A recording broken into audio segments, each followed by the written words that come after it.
80 का दशक हम में से कईयों के जीवन का ऐसा गोल्डन पीरियड था जिसके साथ हमारी खूब यादें जुड़ी हुई हैं।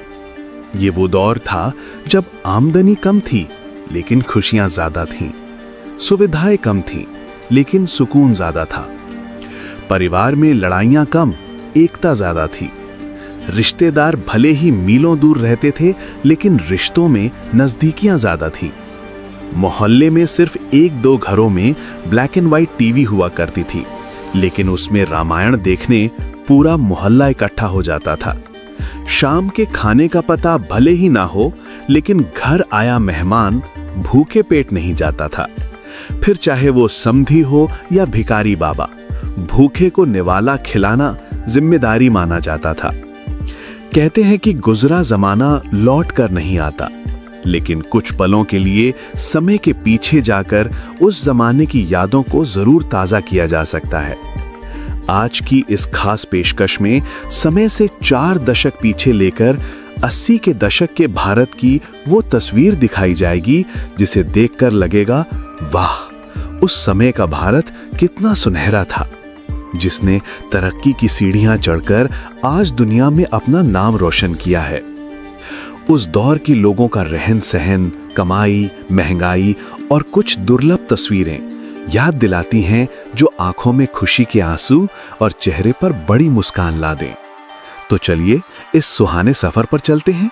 80 के दशक में भारत के ग्रामीण इलाकों में बहुत ज्यादा बदलाव नहीं आया था। आजादी के 30 साल बाद भी वहां के लोग ज्यादा पढ़े लिखे नहीं थे और ज्यादातर ग्रामीण परिवार खेती पर ही निर्भर हुआ करते थे। गांव में लोगों के मकान भले ही कच्चे थे, लेकिन उन घरों में लोग बड़े सुकून से रहते थे। आज जब बंगले हैं, तब भी कई लोग सुकून से नहीं रह पाते। उस दौर के कच्चे घरों में खिड़कियों के नाम पर दीवारों में बड़ा सा छेद होता था, जहां से सूरज की रोशनी आकर घर में उजाला फैला देती थी। ग्रामीण बाजारों में लोग छोटी सी दुकान खोल लेते थे, जिसमें रोजाना 20 से 50 रुपए तक का व्यापार हो जाता था। जिनके पास दुकान का किराया भरने की सुविधा नहीं होती, वे अपने शरीर पर सामान लटकाकर चलती फिरती दुकान बन जाते थे। ग्रामीण इलाकों में बिजली होना सपने जैसा था। गांव के चौराहे पर एक स्ट्रीट लाइट लगना भी पंचायत की बड़ी उपलब्धि मानी जाती थी। हर तरफ कच्ची सड़कें थी, जिन पर साइकिल, बैलगाड़ी, तांगा चलाना भी एक अनोखी कला थी। और इन्हीं कच्ची सड़कों के कारण बरसात में लोग काफी परेशान होते थे। उस समय लोगों में अपनापन और भाईचारा बहुत था। लालच नाम की चीज कम ही दिखती थी। देसी खान पान के कारण लोग ज्यादा बीमार नहीं पड़ते थे, और अगर कोई बीमार पड़ भी जाए तो गांव के बड़े बुजुर्ग औषधि देकर चंद घंटों में दुरुस्त कर देते थे। गेहूं घरेलू चक्की में पीसे जाते थे, खाना लकड़ी जलाकर मिट्टी के चूल्हे पर बनता था और चरखा चलाकर कपड़े बुने जाते थे। मित्रों, उस जमाने में ना तो इंटरनेट था और ना ही लोगों के पास इतनी ज्यादा जानकारियां थी। लोगों की दुनिया बहुत लिमिटेड हुआ करती थी। दिल्ली में रहने वाले शख्स को राजस्थान के लोगों के जीवन की खास जानकारी नहीं होती थी, और जो दुनिया की खबरें जानता था उसे गांव का सबसे होशियार माना जाता था। वाकई उस दौर की बात ही अलग थी, क्योंकि तब रिश्तों में प्यार मोहब्बत था, लाज शर्म और लिहाज रखा जाता था। चारों ओर घने जंगल थे और आज की तुलना में लाखों गुना ज्यादा साफ सफाई थी, सड़कों पर भी और लोगों के दिलों में भी। सन 1981 में भारत का साक्षरता दर महज 43% के आसपास था।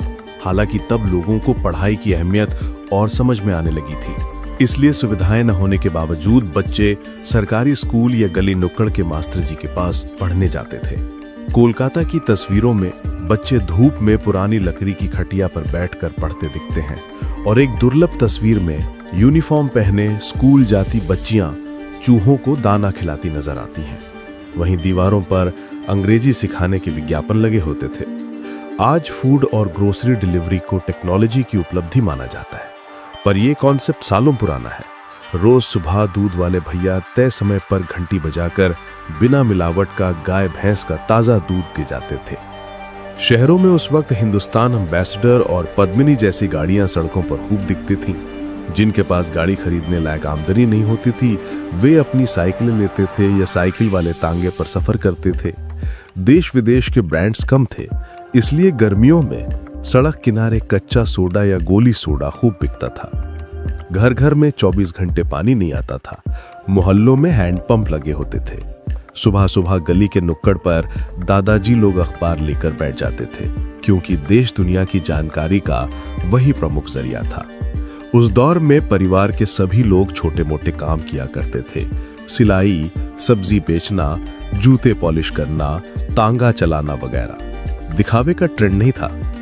कोई काम छोटा बड़ा नहीं, बस मेहनत से 2 वक्त की रोटी कमाने का जरिया था।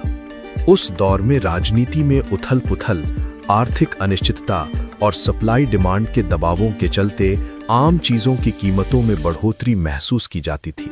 सोना चांदी से लेकर दाल चावल तक के दाम लोगों की चर्चा में रहते थे और सीमित आय में गुजारा करना कई घरों के लिए चुनौती था। रोजगार के औसत स्रोत छोटे कारोबार, मजदूरी और सेवा क्षेत्र की प्रारंभिक भूमिकाओं में थे, जिससे मासिक आय सीमित रहते हुए भी घर परिवार सामूहिकता से चलता था।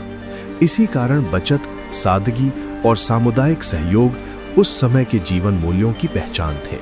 1971 में बांग्लादेश मुक्ति संग्राम के दौरान ईस्ट पाकिस्तान से हजारों लोग पाकिस्तानी सेना के उत्पीड़न से बचकर कोलकाता पहुंचे और भारत सरकार ने शरणार्थी शिविर बनाए। इंदिरा गांधी ने अत्याचारों पर कड़े रुख के साथ भारतीय सेना को हस्तक्षेप का आदेश दिया, जिसके परिणाम स्वरूप 93,000 पाकिस्तानी सैनिकों ने आत्मसमर्पण किया और बांग्लादेश स्वतंत्र हुआ।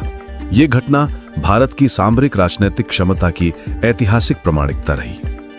इसी दशक के संदर्भ काल में 18 मई 1974 को पोखरण में भारत ने पहला परमाणु परीक्षण स्माइलिंग बुद्धा किया, जिससे भारत परमाणु क्षमता वाले देशों की सूची में महत्वपूर्ण स्थान पर आया और आगे चलकर वैश्विक आपूर्तिकर्ता समूह NSG का गठन भी इसी पृष्ठभूमि में हुआ। सब्सक्राइब जरूर करें। धन्यवाद।